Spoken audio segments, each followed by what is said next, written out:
আসসালামু আলাইকুম। আমি এখন আছি গুয়াংজু রেলওয়ে স্টেশন থেকে। মাত্র আমাদের ট্রেনটা ছেড়েছে। তো যারা চায়নাতে আসবেন তাদের উদ্দেশ্যে একটা কথা বলছি, সেটা হচ্ছে চায়নাতে হচ্ছে আপনারা খুব অল্প টাকার মধ্যে হচ্ছে একটা প্রদেশ থেকে অন্য প্রদেশে যেতে পারবেন ট্রেনের মাধ্যমে। একটু সতর্ক থাকা লাগে।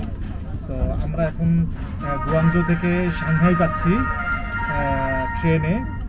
তো খুব সুন্দর একটা পরিবেশ। এখানে হচ্ছে তিনটা করে কম্পার্টমেন্ট আছে, যে কম্পার্টমেন্টগুলো হচ্ছে খুবই খুবই অল্প দামে হচ্ছে, হ্যাঁ খুব অল্প দামে পেয়ে যাবেন এবং খুবই পরিষ্কার।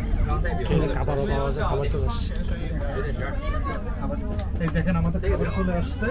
হ্যাঁ, এখান থেকে আপনারা যে কোনো কিছু কিনে খেতে পারবেন। ঠিক আছে, অফ করে দেন।